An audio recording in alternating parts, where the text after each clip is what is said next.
Well, weekends are kind of a big deal. What did you do yesterday? Especially after that first week of school. It was the first break after all of that. Hopefully you had a day of rest to kind of recharge and rejuvenate. But since you ask, I'll tell you what I did yesterday. I did something that gave me perspective. I went to Tampa yesterday and visited with two old classmates. It was dark where we were. Oh, no, there we are. I visited with two old college classmates. The one standing beside me there was a dear friend of mine in college. His name is Tim Jennings. Tim preaches in the Fort Worth area, one of the best preachers you'll ever hear. And Tim was a good, close friend of mine. In fact, he was the best man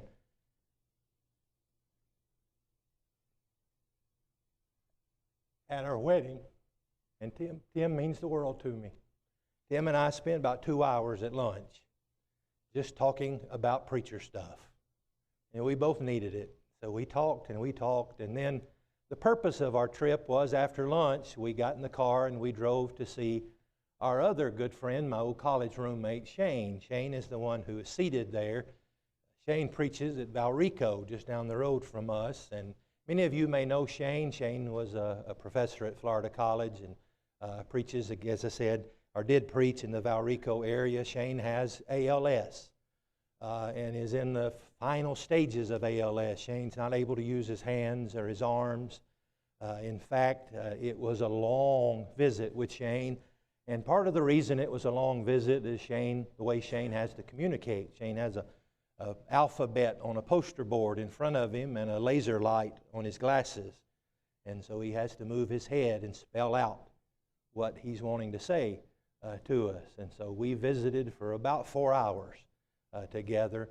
And this will come as no surprise to you coming from me. As I told Shane when we left, I said, Shane, I've got to go. I'm tired of playing Wheel of Fortune. But he just spell out the words that he wanted to say and communicate that way. And it was a day of perspective. We laughed. We cried a lot. We shared. We confessed sins. We did what brothers in Christ are supposed to do. And as I drove back home, I thought about the perspective that gave me. Two dear brothers in Christ who've meant the world to me since I was 17 years old. And have been with me and been in my heart for a long time. I ask for your prayers for these two good brothers. Pray for Tim and his work in Fort Worth and the challenges that he faces in preaching the gospel.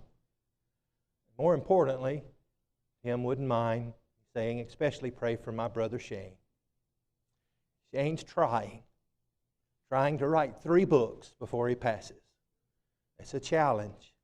Difficult to be able to write. He can't write in the traditional ways. He can't use his hands in the normal ways. And so he's trying through the dictation and all those ways to write books that will be a blessing to the rest of us. And so it just gave me perspective.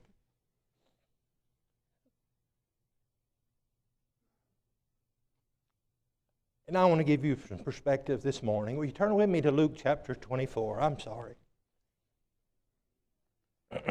Luke chapter 10, I'm sorry. I said Luke 24. Luke chapter 10. I talked about going back to school. I think about school. Certain things stand out to me about school, good and bad.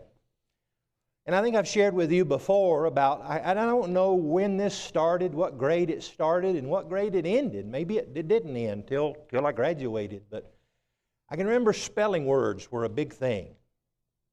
And the way we would do it, the way I remember doing it, is on Monday we were handed the list of spelling words. I want to say it was always 10. 10 words on Monday, and we had various assignments throughout the week, and then on Friday would be the test. You had to be able to correctly, or you're supposed to, correctly spell those words by Friday. They were usually, as you graduated up from one class grade to the other, they got increasingly more difficult. And you were introduced to new words, and you had to know, what does this word mean? And many times you had to learn the definition of words that you didn't know the meaning to. But this morning I want to talk about the definition of the word all. You might think, well, wait a minute, I know what all means. That's pretty simple and straightforward. But is it? It might be more challenging than you think. In the three synoptic Gospels, Matthew, Mark, and Luke, Jesus tells us that we are to love God. Quoting that passage that Wally read for us from Deuteronomy, he tells us not that we're to love God, but we're to love God with all that we have. Well, what does that mean? In that context, what does all mean? Let's look first at the text in question. Jesus, in answer to the lawyer who came to him, wanting to know what he needed to do to inherit eternal life, Jesus said, or he had said to him, "You shall love the Lord your God with all your heart, with all your soul, with all your strength, with all your mind, and your neighbor as yourself." To that Jesus said, "You have answered rightly. Do this, and you will live." Two other times Jesus would say, that's the key. Love God with, we would say, with everything you've got. Love Him with all your heart, with all your soul, with all your mind, and with all your strength. Well, this morning, in trying to share with you some perspective in your Christian walk, I want us to talk about, what does that mean? What does all mean? Well, first of all, we need to recognize this, is that God demands all. God is a demanding God. He pulls no punches.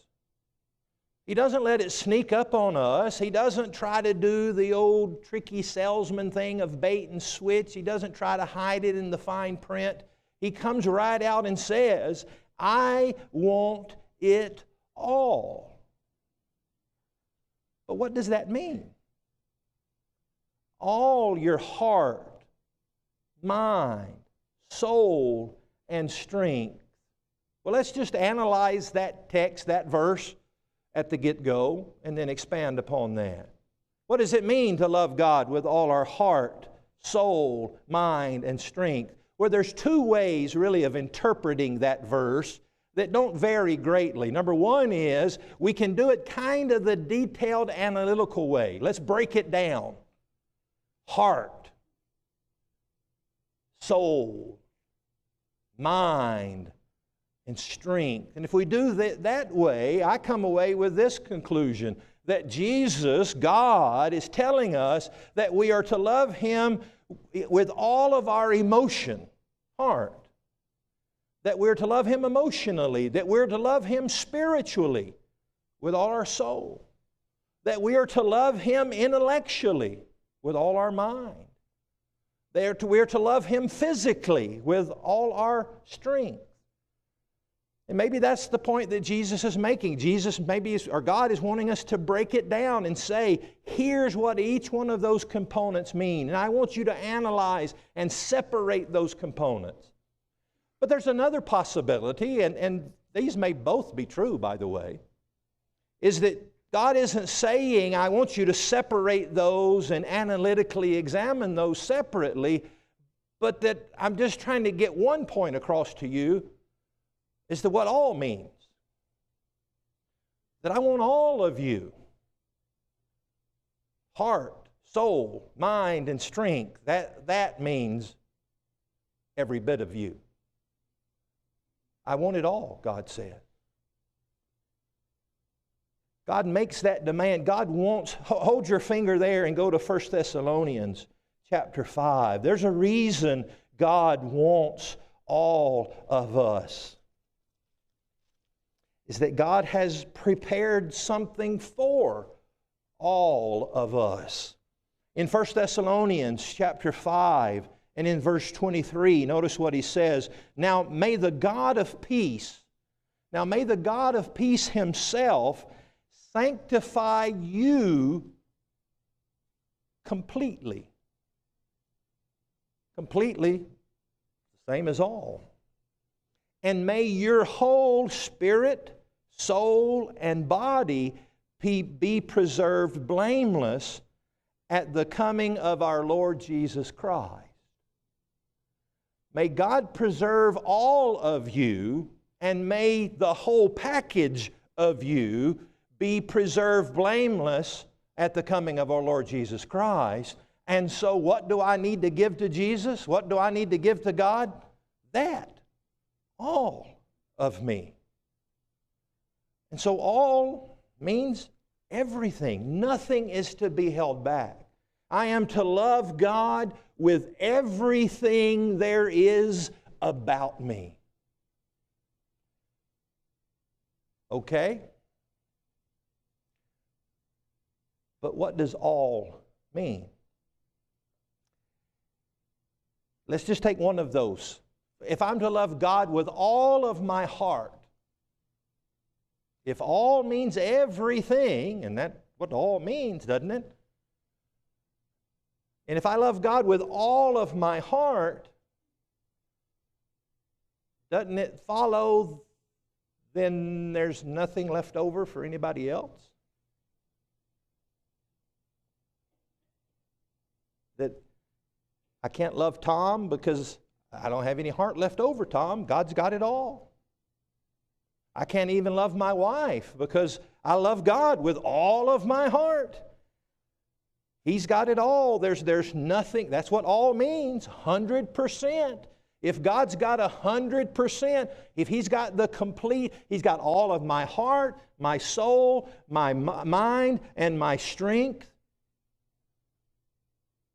Doesn't that mean that there's zero left over for everybody else? Isn't that what language usually means? Well, we know that's not what it means. Because of this very context, that's not what it means. Look at some parallel passages in Mark chapter 12. We said all three of the synoptic gospels record this command to love God with all. Notice what Mark says in Mark chapter 12. In Mark's account, Jesus makes the statement, you shall love the Lord your God with all. But then he says in verse 31, and the second like it is this, you shall love your neighbor as yourself. There's no other commandment greater than these. And so the context tells me that no, all doesn't mean all in the sense that God's got my whole heart and so there's none left over for you, because right after Jesus says, love God with all your heart, but love your neighbor too. So loving God with everything doesn't mean that there's nothing left over for you. It can't, because Jesus said there's plenty left over to love your neighbor as yourself. Here's maybe the key. Go to the other parallel text in the book of Matthew. Matthew chapter 22. Here's how we can reconcile that concept that Jesus says, love God with all, but you still got some left over to love others with. I think here's the key to understanding that. Matthew 22 and in verse 40. After saying the first commandment is you love God with all your heart, soul, mind, and strength. And the second commandment is like it, you love your neighbor as yourself. Jesus goes on to say this, Matthew 22, verse 40, on these two commandments, love God with all and love your neighbor, on these two commandments hang all the law and the prophets. All the law and the prophets hang on those two commandments. This is a oversimplified country boy interpretation of Matthew 22, verse 40. It seems to me that what Jesus is saying is that you go into your closet and all of your clothes and shoes are on the floor. And I know some of you are thinking, yeah, that's the way it is. But you need to clean that up and organize it. And here's the system. You've got 2 hooks. 2 big hooks in your closet. Hook number 1 is love God. Hook number 2, love your neighbor. So now you're going to clean up and organize your closet. Everything has to go on one of those 2. Everything in the law and the prophets, every other commandment, every other thing God has asked you to do, you can file one of those commandments on one of those 2 hooks. Love God or love your neighbor. Here's a little simple homework for you. Take the 10 commandments and put them on one of those 2 hooks. You shall have no other God before me. Which hook does that go on? Shall not take the name of the Lord your God in vain. Which hook does that go on? Remember the Sabbath day and keep it holy. Which hook would that go on? Love God or love my neighbor? Here's an easy one. Thou shalt not kill. That kind of probably goes on love your neighbor hook, doesn't it? And that transfers over into the new covenant as well. Everything. And so what Jesus is saying, what God is saying, when He says, love God with all.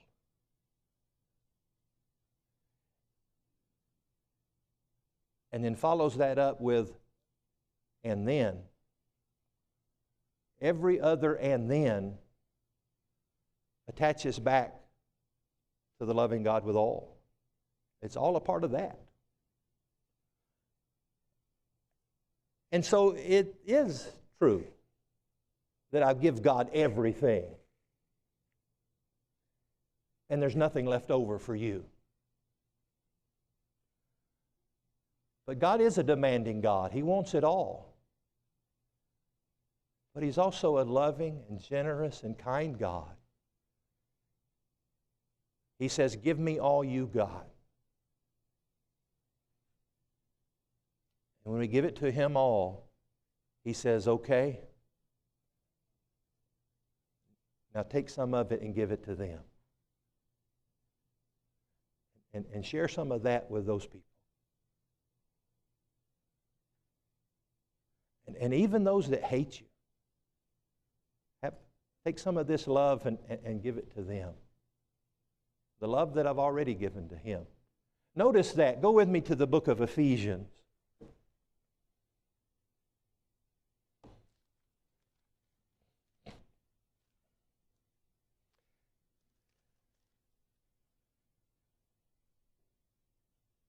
Ephesians chapter 4 is where I want to, the end of chapter 4. And I apologize ahead of time. I'm going to be jumping around here in Ephesians 4, 5, and 6. I've highlighted some verses here. And I want you to notice how Paul, the Holy Spirit through Paul, phrases these commands. He's hanging every command on one of these hooks. Love God or love your neighbor. Let all, I'm ending it up in verse 31 of Ephesians 4. Let all bitterness, wrath, anger, clamor, and evil speaking be put away from you with all malice. And be kind to one another, tender-hearted, forgiving one another, as God in Christ forgave you. I'm to be loving and kind to you. Why? Because I love God.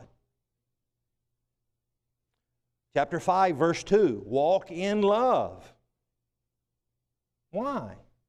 Walk in love as Christ also has loved us and has given Himself for us, an offering and a sacrifice to God for a sweet-smelling aroma. Do you begin to see the trend that we're going to follow all the way? Everything He's telling, when He tells me to love you, to be nice to you, to forgive you, to be kind and gracious, it's all connected to God. Keep reading. Chapter 5, verse 21. Submitting to one another in the fear of God. Wives, verse 22, submit to your husbands as to the Lord. Chapter 6, verse 1, children, obey your parents in the Lord, for this is right. Verse 4, you fathers, do not provoke your children to wrath, but bring them up in the training and the admonition of the Lord. Bondservants, verse 5, be obedient to those who are your masters according to the flesh, with fear and trembling, in sincerity of heart, as to Christ. Verse 6, not with eye service as men pleasers, but as bondservants of Christ, doing the will of God from the heart, with good will doing service as to the Lord and not to men, knowing that whatever good anyone does, he'll receive the same from the Lord. And you, masters, do the same things to them, giving up threatening, knowing that your own master also is in heaven. And we could do that same analysis throughout the New Testament, where he's saying the reason you're doing this is because you love God with all your heart, with all your soul, with all your mind, and with all your strength. So God demands all. And this changes everything.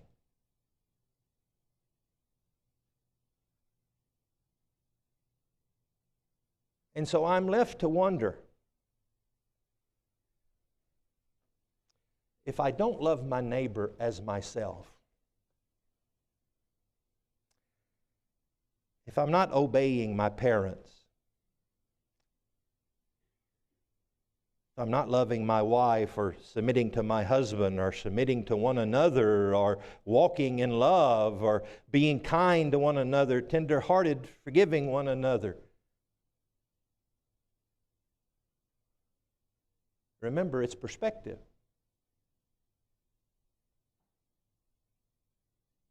The problem is not between me and you.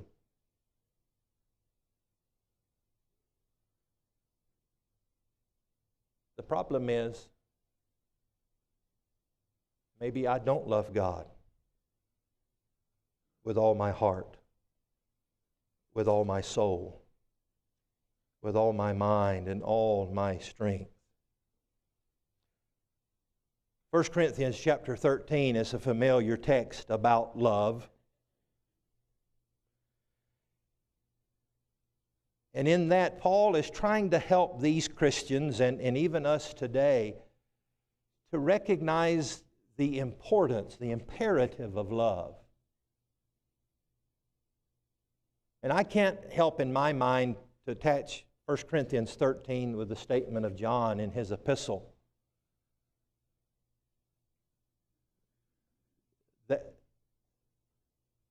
That God is many things.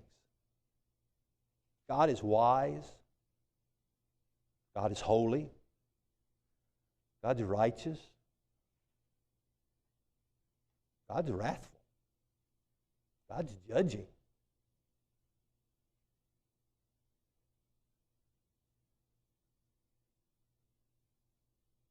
But when God wanted to describe Himself through the Holy Spirit in the pen of John, He chose to simply say, God is love. So when I read the descriptions of love in 1 Corinthians chapter 13, yes, I see what God is commanding me to be, But I also see what God is. God is patient. God is kind. God seeketh not his own.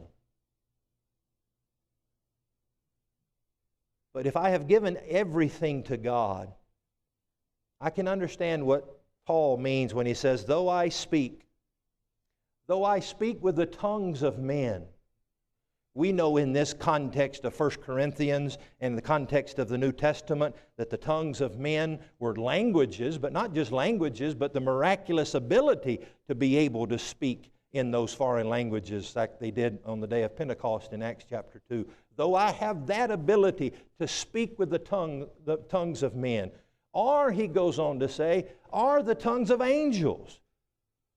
Seems to me he's taking it something that is remarkable but yet doable in the first century to something that is beyond remarkable and undoable, to speak in the tongues of angels.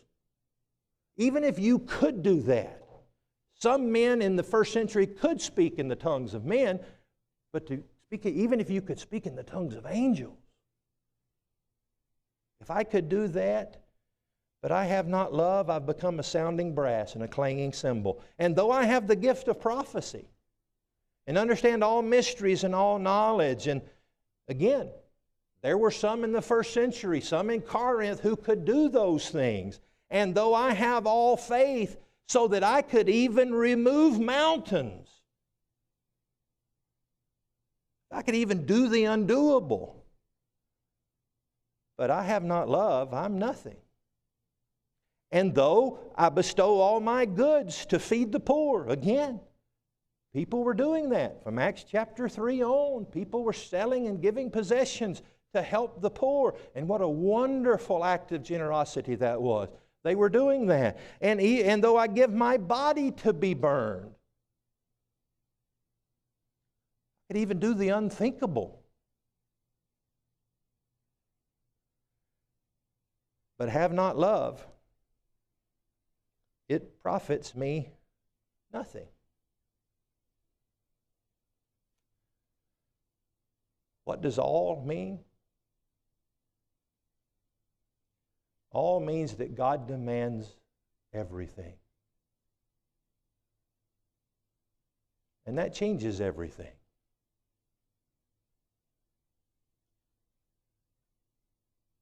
A short drive to Tampa gave me perspective yesterday.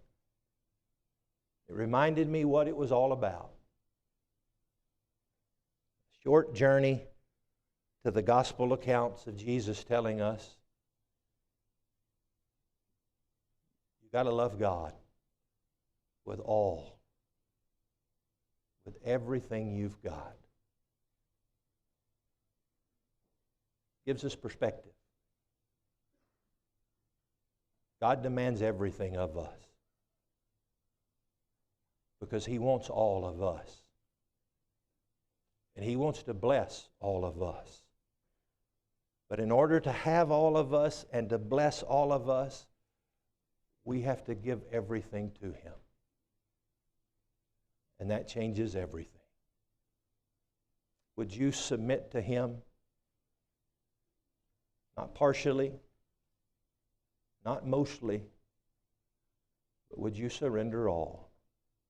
We can help you in your obedience to the gospel, if we can help you in your pursuit of loving God with everything you have, would you let it be known right now as together we stand and sing?